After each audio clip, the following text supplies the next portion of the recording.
Kami dari kelompok 1 akan mempresentasikan tentang fungsi distribusi dan distribusi binomial. Kelompok 1 terdiri dari Mutiah Zahratul Husna dan saya sendiri Natasha Mirswijaya.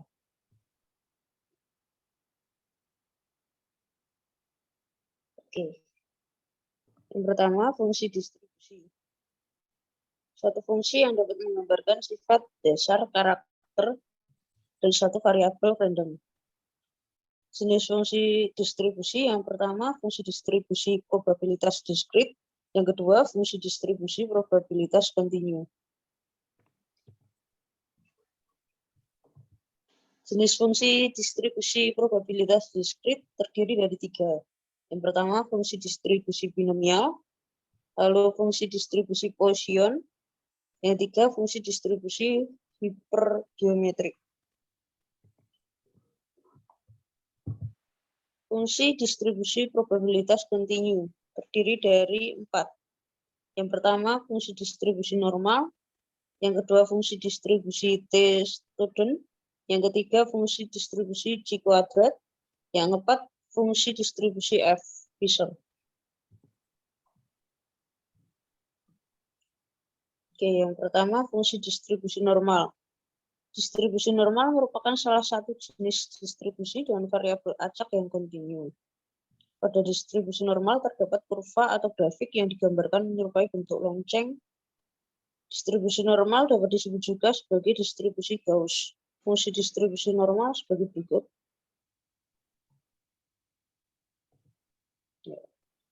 Ini fungsinya.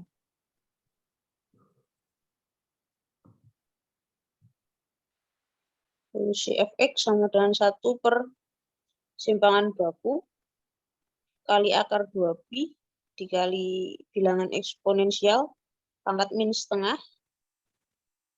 x min rata-rata per simpangan baku kuadrat.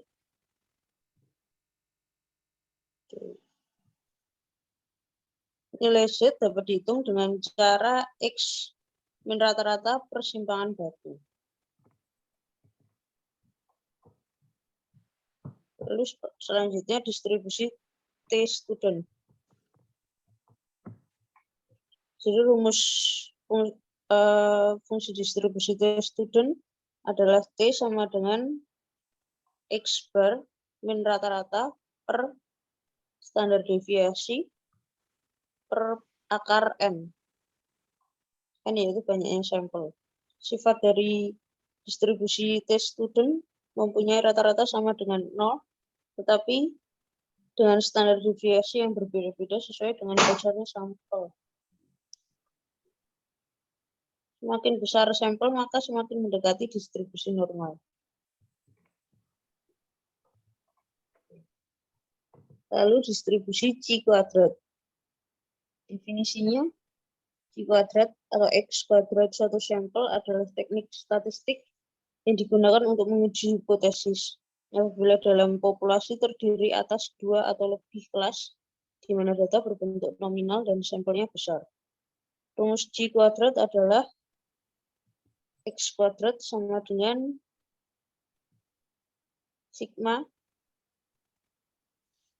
I dari 1 sampai K untuk F frekuensi di observasi, min frekuensi yang diharapkan per frekuensi diharapkan kuadrat.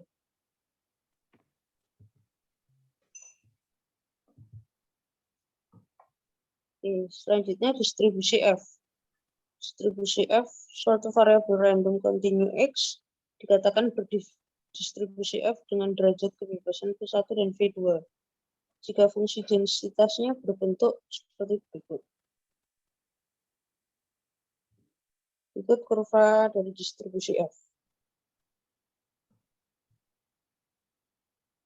Contohnya di sini tabel distribusi F dan tersedia hanya terdapat nilai alfa sama dengan 0,01 dan alfa sama dengan 0,02. Dan nilai F1 dan F2 tertentu.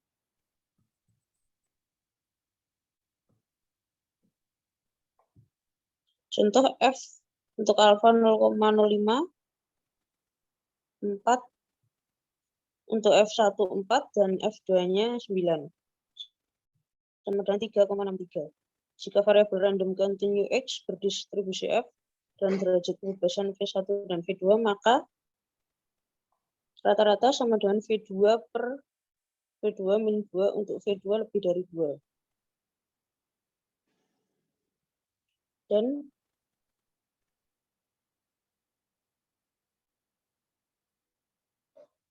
simpangan baku kuadrat sama dengan 2F2 kuadrat dalam kurung F1 plus F2 min 2 per F1 dalam kurung F2 per 4 V2 min 2 kuadrat untuk V2 lebih dari 4. Selanjutnya distribusi binomial.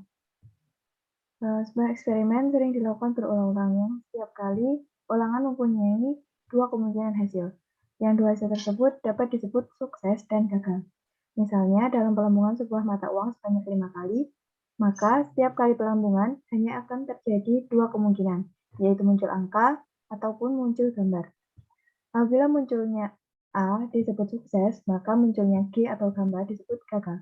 Pada kasus ini, setiap satu pelambungan dinamakan satu percobaan atau trial. Peluang munculnya A atau angka pada percobaan yang pertama akan sama dengan peluang munculnya A pada percobaan kedua, ketiga, dan seterusnya. Percobaan pertama, kedua, ketiga, dan seterusnya saling bebas.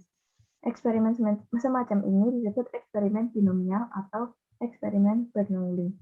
Distribusi peluang yang dihasilkan dari percobaan semacam ini disebut distribusi binomial. Turun. Jadi, eksperimen binomial punya sifat-sifat seperti berikut. Yang pertama, eksperimen terdiri dari N percobaan. Yang kedua, setiap percobaan menghasilkan kejadian yang dapat diklasifikasikan menjadi sukses ataupun gagal. Yang ketiga, peluang sukses disajikan dengan theta tetap sama dari satu percobaan ke percobaan yang lainnya. Yang keempat, masing-masing percobaan yang berurutan tadi saling bebas.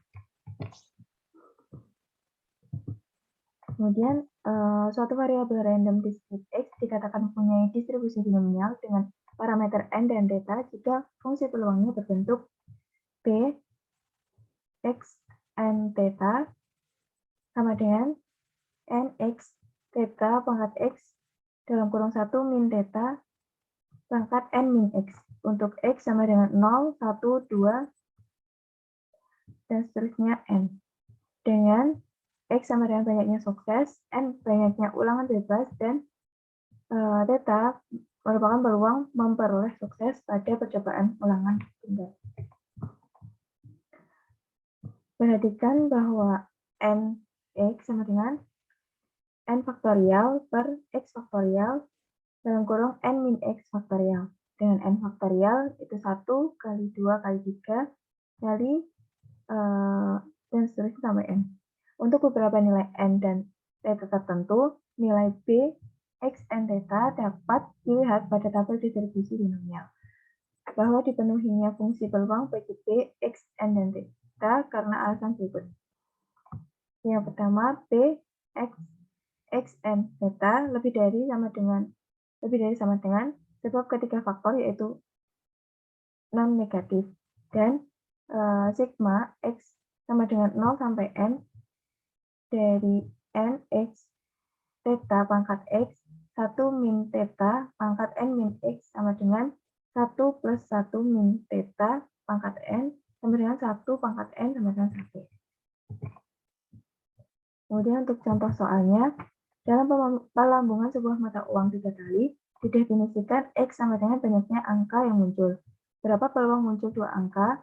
Solusinya, theta sama dengan peluang muncul angka pada satu pelambungan, yaitu setengah. N sama dengan 3, itu banyaknya pelambungan atau banyaknya ulangan. X sama dengan 2, itu banyaknya angka yang diharapkan muncul. Sehingga P, X sama dengan 2, sama dengan B, 2, 3, setengah, sama dengan 3, 2, setengah pangkat 2, 1 min setengah, pangkat 3 min 1, min 2, sama dengan 3 dikali 1/4 dikali setengah sama dengan 3/8. Sehingga peluang munculnya dua buah angka adalah 3/8. Sekian presentasi dari kami. Kurang lebihnya mohon maaf. Wassalamualaikum warahmatullahi wabarakatuh. Terima kasih.